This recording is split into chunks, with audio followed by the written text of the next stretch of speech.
I'm going to analyze the film Hope Gap. It is a British drama that was released in 2020. It is an amazing film which explores some eternal themes in a very clever, sophisticated way. I'm convinced that it deserves to be the focus of some discussion, so let's get started. The film tells us a story of a marriage breakup after 29 years when a man called Edward decides to leave his wife Grace for another woman. It is the central event of the film. The rest of the story is devoted mainly to the depiction of different stages through which Grace goes trying to cope with her pain. Those are the stages from her absolute inability to adjust to the new reality to the stage when she finally recovers and manages to find a new meaning in her life. There is one more leading character. This is Jamie, the son of the couple. He is a young adult and he mediates between his parents throughout. The film centers on two opposite reactions to the marriage breakup. They are the male perception and the female view of everything happening. On the one hand, there is Edward. He is cold, firm in his decision, quite cynical. His heart is not melted by the emotions of Grace. At some point, he even admits to their son that he was on the wrong train from the very beginning. On the other hand, there is Grace. She is deeply wounded and struggles to realize that everything is over.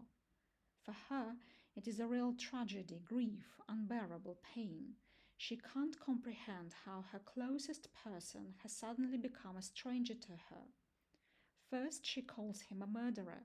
She compares his actions to beating a woman to death. But later, anger is replaced by hope and she wants to be given a chance. She fights for her husband. These opposite perspectives go in close parallel with fundamental questions which are brought up in the film, both directly and indirectly. Should it be considered as betrayal when a spouse leaves after almost 30 years of marriage?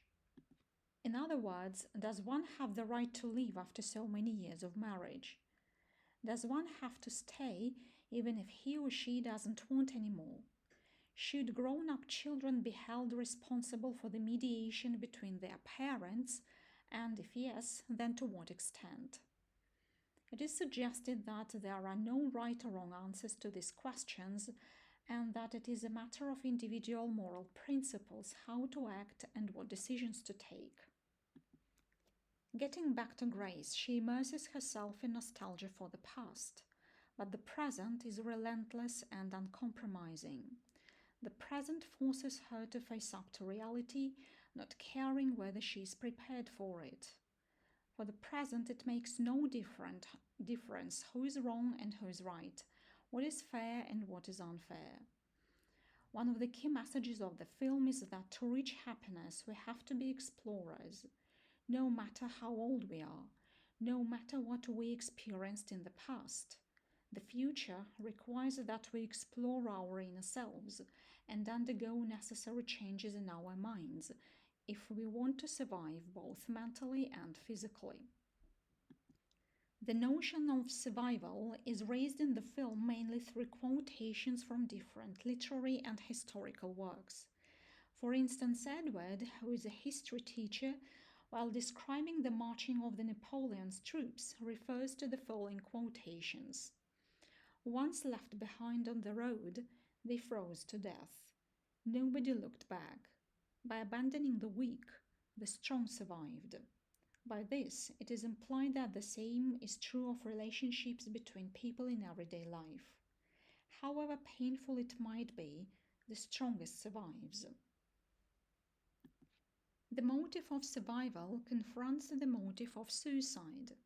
One day, Grace reveals to her son that from time to time she thinks of taking her own life. Jamie replies to her, "If your life hurts you so much that you want to end it, I won't stop you." Here I have to concede that such a reaction of the young man might cause confusion or even anger in the viewer, because the son is expected to do everything he can to prevent his mother from committing suicide. Nevertheless, the idea that Jamie wants to get across to his mother is much deeper and much more complex.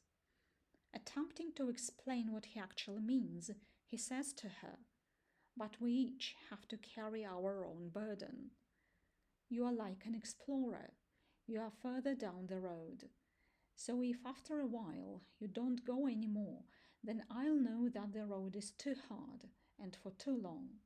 I'll know that in the end the unhappiness wins. But if you do go on and bear it, terrible as it is, then I'll know that however bad it gets, I can last it out because you did it before me." So he does more than merely support her.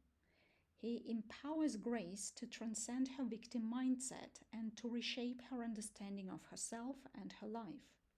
He encourages his mother to start a new life in accordance with the new truth. Eventually, Grace reaches the stage of mental healing.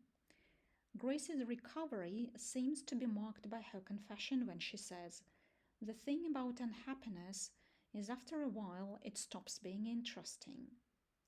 Summarizing everything said, the underlying lesson of the film is that the river of life never ends. As long as we are alive, at every single stage of our existence, we are supposed to forge new values and new concepts. We are meant to discover new purposes of life and new reasons to live. Without any doubt, I thoroughly recommend watching the film.